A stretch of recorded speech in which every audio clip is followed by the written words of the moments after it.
دل صاف کیسے ہوگا, دل نرم کیسے ہوگا؟ آئیے آج اس کا نسخہ بھی لے لیجیے, اور وہ بھی انشاءاللہ حدیث پاک سے ہی پیش کروں گا. اللہ کے نبی علیہ الصلوۃ والسلام فرماتے ہیں کہ بے شک جیسے لوہے پر زنگ چڑھتا ہے ایسے ہی دل بھی زنگ آلود ہو جاتے ہیں. عرض کی گئی یا رسول اللہ صلی اللہ تعالی علیہ وسلم دل کے زنگ کا علاج کیا ہے؟ ارشاد فرمایا موت کو کثرت سے یاد کرنا اور ذکر اللہ کی کثرت کرنا. اللہ کا ذکر یہ دل کا زنگ دور کرتا ہے. تلاوت قرآن یہ دل کا زنگ دور. آپ کو کبھی کبھی مزہ نہیں آئے گا, یہ بھی میں آپ کو بتا دیتا ہوں, پہلے سے بتا دیتا ہوں کہ جس کے دل میں پرابلم ہوتی ہے نا, وہ جیسے ہی ذکر اللہ کرے گا اس کو نیند آنے لگے گی, تلاوت کرے گا بوریت شروع ہو جائے گی, مسجد میں آئے گا ٹینشن شروع ہو جائے گی. اب آپ کو میں ایک فارمولہ دے دیتا ہوں. پہلے ذہن بنا لیں کہ مجھے دل صاف کرنا ہے, مجھے گناہوں کا یہ زنگ اتارنا ہے, مجھے اللہ کی معرفت اپنے دل میں چاہیے. تو اب حل کیا ہوگا؟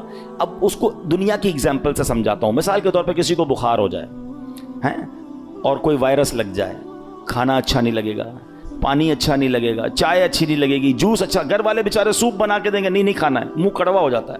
اب کیا کرتے ہیں؟ اچھا نہیں لگتا پھر بھی کھاتے ہیں. آپ کو یہ پتا ہے بیک آف دا مائنڈ کہ تھوڑے دنوں کی بات ہے, بلکہ فیملی اچھی نہیں لگتی, بچے اچھے نہیں لگتے. جب بندہ بیمار ہوتا ہے تو ہم بچوں کو گھر سے تو نہیں نکال دیتے, ہمیں پتا ہے طبیعت میری خراب ہے. تھوڑے دن کے بعد جیسے ہی بیماری ہٹے گی کھانا بھی اچھا لگے گا, بچے بھی اچھے لگیں گے, ماحول سارا ٹھیک ہو جائے گا. پرابلم میرے اندر ہے, ہم کنٹینیو کھاتے ہیں. بالکل اسی طرح جب آپ کو ذکر الہی میں مزہ نہ آئے, تلاوت میں لطف نہ آئے, درود پاک میں وہ جو چاشنی ہے نہیں مل رہی, سجدوں کی لذت نہیں مل رہی, بھاگ نہیں جانا مسجد چھوڑ کے, عبادت کرنا چھوڑ نہ دیں, تسبیح رکھ مت دیجیے گا.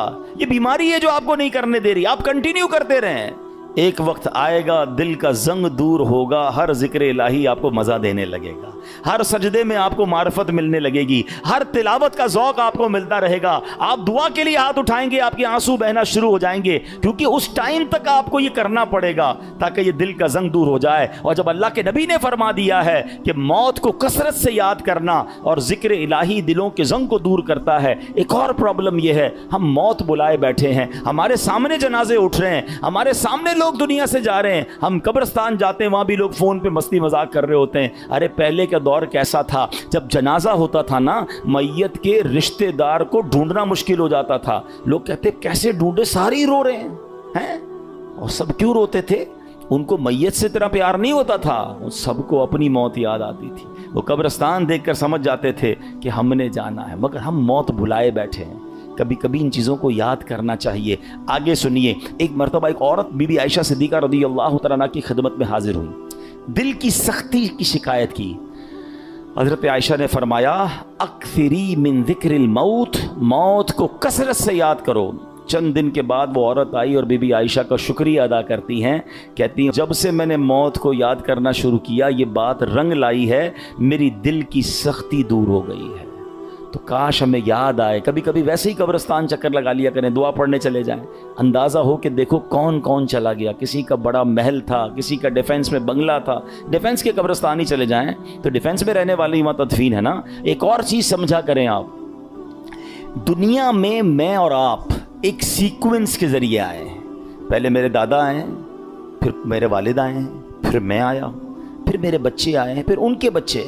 یہ سیکوینس ہے نا. دنیا سے جانے کی یہ سیکوینس ضروری نہیں ہے. ایسا نہیں ہو کہ دادا ہی پہلے جائیں گے, ابو ہی بعد میں جائیں گے, پھر میں جاؤں گا. نہیں, دادا دنیا میں ہوتا ہے پوتا چلا جاتا ہے, والد ہوتا ہے جوان بیٹا چلا جاتا ہے. آپ نے نہیں دیکھا قبرستان جائیں نا, 15 سال کے بچے کی بھی قبر ملے گی, 5 سال کے بچے کی قبر بھی ملے گی, 75 سال کے بوڑھے کی قبر بھی ملے گی. اٹ مینز میں بھی کبھی بھی جا سکتا ہوں. اچھا, ہم میں سے کئیوں کو قبرستان کی دعا یاد ہوگی, یہ کتنی میننگ فل دعا ہے, مگر سمجھیں تو نا کیا دعا ہے. السلام علیکم یا اہل القبور یغفر اللہ لنا ولکم وانتم سلفنا ونحن بالاثر. مشکات شریف حدیث کی دعا ہے, پیارے آقا یہ دعا کیا کرتے. معنی کیا ہے؟ السلام علیکم یا اہل القبور, اے قبر والو تم پر سلامتی ہو. پھر کیا فرمایا؟ یغفر اللہ لنا ولکم, اللہ تمہاری اور ہماری مغفرت فرمائے. مگر جو اگلا جملہ ہے نا, انتم سلفنا ونحن بالاثر, تم پہلے چلے گئے ہو, ہم بعد میں آنے والے. کاش یہ بات سمجھ آ جائے. کہ میرا ٹھکانہ وہی ہے, جانا ادھر ہی ہے. کون سی ترم خانی کام آئے گی, کون سا جاہو جلال کام آئے گا, کون سے پیسے کام آئیں گے, کون سی پراپرٹی کام آئے گی, سب کچھ ادھر رہ جائے گا. اعمال کام آئیں گے. 2 گز کی قبر ہے, اربوں پتی کو بھی لٹھے کا کفن ہے, اور فٹ پاتھ پر مرنے والے کو بھی وہی کفن ہے. یہ میرا لباس ہوگا, یہ میری قبر ہوگی. تو موت کو کثرت سے یاد کرنا یہ دل کو نرم کر دیتا ہے, یہ اس دل کی سختی کو دور کرتا ہے. اللہ اکبر. اے میرے پیارے اسلامی بھائیو, اسی طرح اللہ والوں کی جو نگاہ ہوتی ہے نا, ہاں وہ کہتے ہیں نا, یک زبانہ صحبت با اولیاء بہتر اسد سالہ طاعت بے ریا. سینکڑوں سال کی بے ریا عبادت ایک طرف, کسی ولی کامل کی صحبت ایک طرف. اللہ والوں کی صحبت میں بیٹھے, ان کی نگاہ سے, ان کی صحبت سے دل کا زنگ اتر جاتا ہے. ہاں اسی طرح علماء کہتے ہیں اللہ والوں کی دشمنی جو ہے نا, کسی اللہ والے کی گستاخی, چاہے گناہ تھوڑا تھوڑا کر کے دل سخت کرتا ہے, یہ وہ گناہ ہے جو ڈائریکٹ دل کو سخت کر دیتا ہے, دل بالکل مردہ ہو جاتا ہے جو اللہ کے ولی سے دشمنی کرتا ہے. تو یہ حدیث بھی بتا رہی ہے, قرآن کی آیتیں بھی بتا رہی ہیں کہ دل صاف ہونا چاہیے, دل اللہ کی رحمتوں کے نزول کی جگہ ہونی چاہیے. مگر جن کے دل سخت ہو گئے ہیں وہ غور کریں. اب آئیے میرے پیارے اسلامی بھائیوں, حدیث پاک, یہ دل کی سختی سزا کتنی بڑی ہے. اللہ کے نبی علیہ الصلوۃ والسلام فرماتے, ترمذی شریف کی حدیث ہے, ان ابعد الناس من اللہ قلب القاسی. فرماتے سخت دل والا سب سے بڑھ کر اللہ سے دور ہے. Nobody talk about it. کوئی بات ہی نہیں کرتا. ارے دل سخت ہے, یہ دل نرم ہے. اگر دل سخت ہو گیا نا تو پھر اللہ سے سب سے زیادہ دور وہ ہو جائے گا. حضرت مالک بن دینار جیسی عظیم ہستی کا فرمان سنو. فرماتے بندوں کو جو سزائیں دی جاتی ہیں ان میں سب سے بڑی سزا یہ ہے کہ بندے کا دل سخت کر دیا جاتا ہے. ہائے ہائے, نہ نماز میں دل لگے, نہ تلاوت میں دل لگے, نہ دعا میں آنسو بہیں ہیں, نہ ہدایت کی بات اچھی لگے. لوگ نعتیں سن کر رو رہے ہوتے ہیں اور ہم کہتے ہیں بند کرو یار, مزہ نہیں آ رہا. یعنی کوئی اچھی بات دل پر اثر نہیں کر رہی تو چیک کرو کہ یار یہ دل سخت تو نہیں ہو گیا, دروازہ تو بند نہیں ہو گیا. یہ سب سے بڑی سزا ہے. حضرت مالک بن دینار کہتے ہیں بندے کو جو سب سے بڑی سزا دی جاتی ہے وہ اس کا دل سخت ہو جاتا ہے. کسی مسلمان کو تکلیف میں دیکھ کر ہمیں تکلیف محسوس کیوں نہیں ہو رہی ہے؟ کوئی بیچارہ غریب پریشان ہے, اس کو دیکھ کر مجھے فیل کیوں نہیں ہو رہا؟ اگر ہو رہا ہے اللہ کا شکر ادا کریں. اگر مسجد میں آنے کو جی چاہتا ہے اللہ کا شکر ادا کریں, اور مسجد میں آ کر بھاگنے کو جی چاہتا ہے, there is something wrong in your heart. اس سے بڑھ کر رحمتوں والی جگہ کون سی ہے؟ ہونا کیا چاہیے, اللہ کے گھر میں آؤں تو پیس, سکون, مزہ آ جائے. مگر کچھ لوگ مسجد میں آ کر بھی بے چین, آخر میں آئیں گے سب سے پہلے جانے کی کریں گے. خود سوچئے کیوں مجھے بے چینی ہوتی ہے. موبائل پر گھنٹوں بیٹھ جاؤں گا, دوست کے ساتھ چائے پینے گھنٹوں بیٹھ جاؤں گا, اللہ کے گھر میں مجھے تکلیف کیوں ہو رہی ہوتی ہے؟ جب تک بیماری کو ڈائگنوس نہیں کریں گے نا پھر حل نہیں ہوگا. آج میں آپ کو علاج بھی بتاؤں گا. اب آئیے دل کی سختی کے اسباب, واٹ از دا ریزن. نبی پاک علیہ الصلوۃ والسلام فرماتے ہیں ذکر اللہ کے علاوہ زیادہ کلام نہ کرو, بے شک زیادہ باتیں کرنا دل کو سخت کر دیتا ہے. یہ بہت جو بولتے رہتے ہیں نا, بہت بولتے رہتے ہیں, زیادہ باتیں نہیں, قلیل الکلام. اللہ کا ذکر کریں, تلاوت کریں, کم بولیں, کیونکہ زیادہ بولنے والا غلطیاں بھی زیادہ کرتا ہے نا. جھوٹ بھی نکل جائے گا, غیبت بھی نکل جائے گی, دل آزاری بھی ہو جائے گی, معاذ اللہ احساس نہیں ہوگا, علم نہیں ہوگا تو کلمہ کفر بھی نکل جائے گا. کم بولیں, سوچ کے بولیں. ایک جملہ سنا ہوگا آپ نے, پہلے تولو بعد میں بولو. ہم بول کے تول رہے ہوتے ہیں, پھر پچھتا رہے ہوتے ہیں, یار نہیں بولنا تھا, یار کیا بول دیا, یار مسئلہ ہو گیا, جھگڑا ہو. پہلے سوچ لیتے ہیں نا. آپ کے کسی بھی باڈی پارٹ کے گرد گارڈ نہیں بٹھائے گئے. یہ زبان ہے جس کو 32 گارڈ کا پہرا دیا گیا ہے. 32 دانت کے پیچھے زبان ہے نا, مگر جب یہ چلتی ہے سارے گارڈز پیچھے چھوڑ کر کسی کا دل توڑتی ہے, کسی کا سر پھوڑتی ہے, کسی کے خاندان برباد کر دیتی ہے. سوچئے, زیادہ بولنا دل کو سخت کر دیتا ہے. یوں ہی زیادہ ہنسنے سے بھی دل سخت ہو جاتا ہے. حدیث پاک میں ہے ان کثرت الضحک تمیت القلب, بے شک زیادہ ہنسنا دل کو مردہ کر دیتا ہے. ہر وقت ہنسی مذاق, کچھ لوگ ہوتے ہیں جن کا کام یہی ہوتا ہے, تو ہر وقت نہیں ہوتا.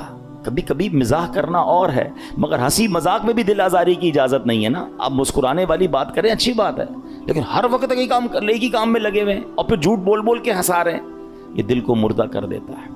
اچھا پھر زیادہ کھانا، بالخصوص حرام حلال کی پرواہ کیے بغیر کھاتے چلے جانا، یہ بھی دل کو مردہ کر دیتا ہے۔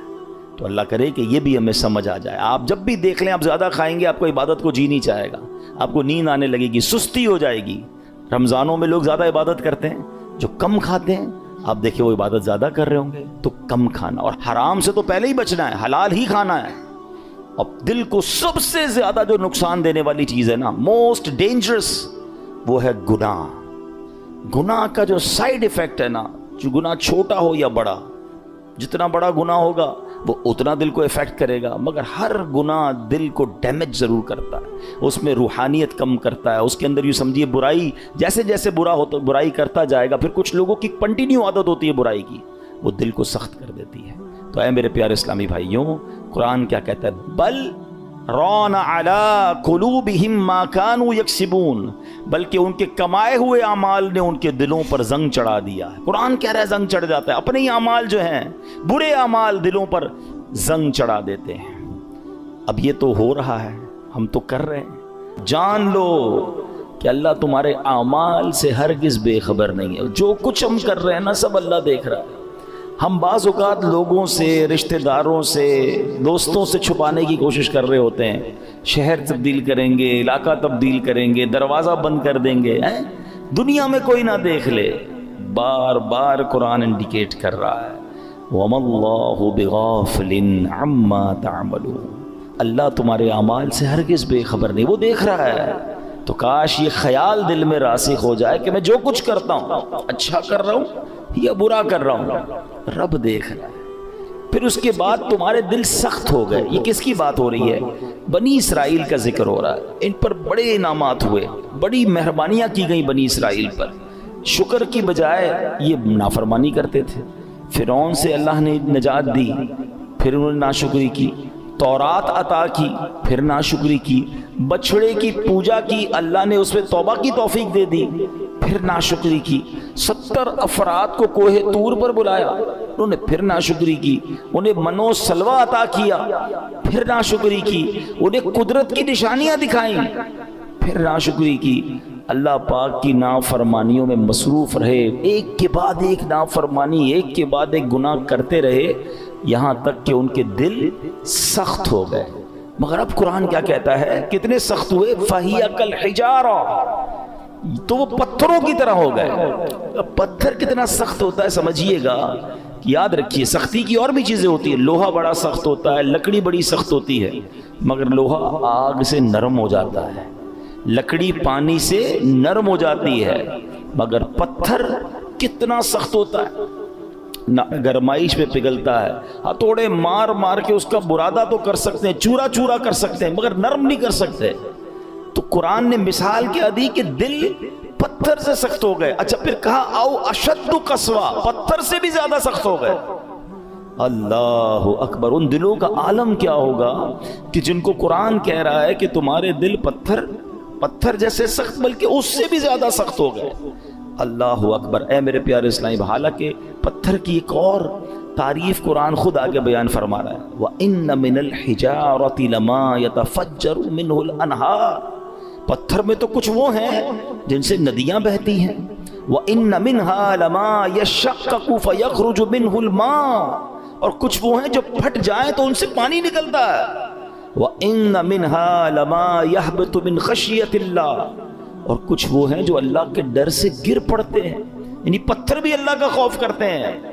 پھر فرمایا وَمَا اللَّهُ بِغَافِلٍ عَمَّا تَعْمَلُونَ، اور اللہ تمہارے اعمال سے ہرگز بے خبر نہیں۔ اب یہاں بڑی یونیک معلومات، اسٹونز کے بارے میں، پتھر کے بارے میں قرآن نے کیا فرمایا؟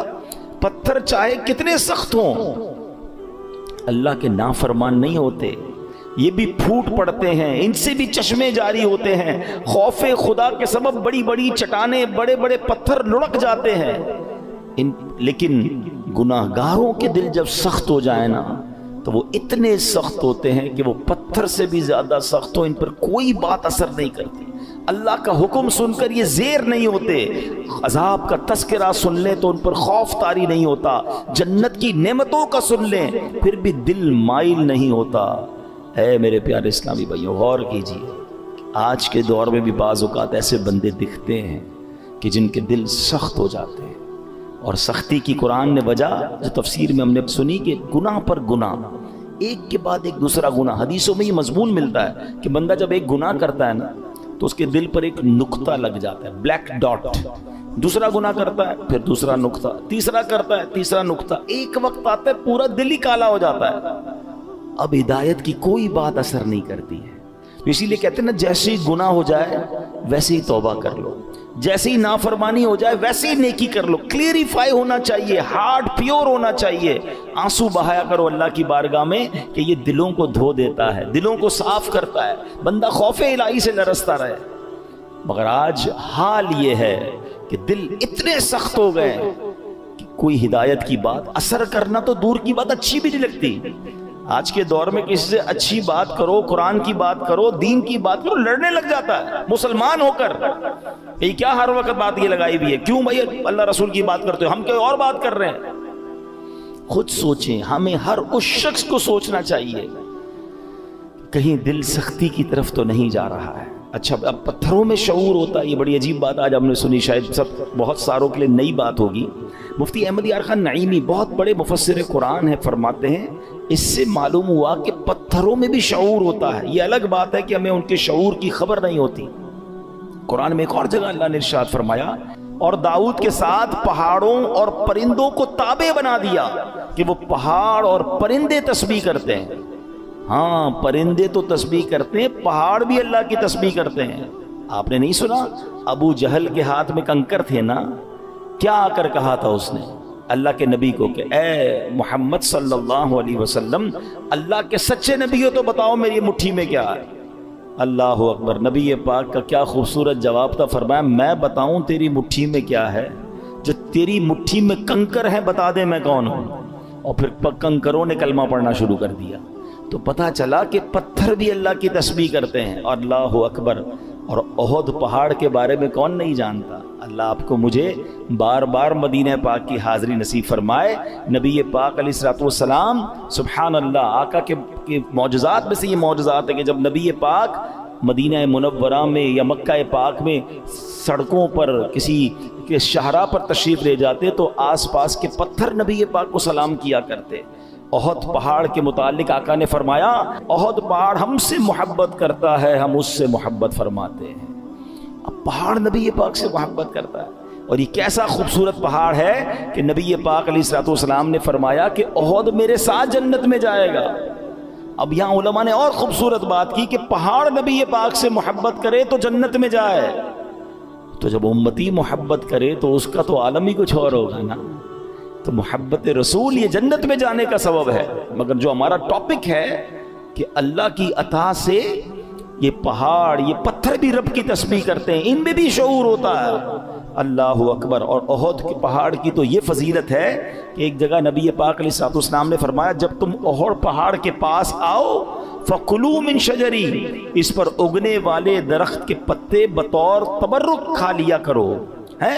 اور پھر فرمایا اگرچہ احد پہاڑ پر اگنے والے درخت کے صرف کانٹے ہی ملے، اگر پتے نہ ملے تو کانٹے چبا لیا کرو۔ اب یہاں تبرک کی دلیل بھی ملتی ہے، بھائی کانٹا کھانے سے کیا فائدہ ہوگا، پتا کھانے سے کیا فائدہ ہوگا، مگر چونکہ یہ جنتی پہاڑ ہے تو آقا نے فرمایا اس سے کچھ نہ کچھ کھا لیا کرو، تبرک لیا کرو۔ اب پہاڑ مبارک کیسے ہو گیا کہ یہ پہاڑ نبی پاک سے محبت کرنے والا ہے۔ تو ہم دوبارہ آتے ہیں پیارے اسلامی بھائیوں کہ ایک تو ہم نے یہ سنا قرآن کہتا ہے کہ کچھ پہاڑ پھٹ پڑتے ہیں، کچھ میں سے نہریں جاری ہوتی ہیں، کچھ سے پانی جاری ہوتی ہے، کچھ خوف خدا سے گر پڑتے ہیں۔ ایک بار امام ابو القاسم کشیری رحمۃ اللہ تعالی لکھتے ہیں کہ اللہ پاک کے ایک نبی کہیں سے گزر رہے تھے، آپ نے ایک چھوٹا سا پتھر دیکھا، مگر اس چھوٹے سے پتھر سے مسلسل پانی بہ رہا تھا۔ آپ بڑے حیران ہوئے، اللہ پاک نے اس پتھر کو بولنے کی طاقت عطا فرمائی، اور پتھر کہتا ہے کہ اے اللہ پاک کے نبی، جب سے میں نے سنا ہے معلوم ہوا ہے کہ جہنم کا ایندھن آدمی اور پتھر ہیں۔ قرآن کہتا ہے نا، اے ایمان والو اپنے آپ کو اپنے گھر والوں کو جہنم کی آگ سے بچاؤ جس کا ایندھن آدمی اور پتھر ہے۔ تو ہم آدمیوں پر تو پتہ نہیں اثر ہوا نہیں ہوا، وہ پتھر کہتا ہے جب سے مجھے معلوم ہوا ہے کہ جہنم میں پتھر ڈالے جائیں گے جب سے میں رو رہا ہوں، جب سے خوف خدا کی حالت سے میری حالت بری ہے، اور یہ جو میرے اندر سے آپ پانی نکلتا دیکھ رہے ہیں یہ خوف خدا کے باعث ہے۔ آپ اللہ کے نبی تھے، آپ نے اللہ کی بارگاہ میں دعا کی اور اللہ پاک نے یا اللہ اس پتھر کو جہنم سے محفوظ فرما دے، دعا قبول ہو گئی۔ آپ چلے گئے کہیں، واپس آئے تو پھر اس پتھر سے پانی نکل رہا تھا، تو آپ نے کہا کہ اب تو تمہیں جہنم سے آزادی کی خوشخبری مل گئی، پھر کیوں رو رہے ہو؟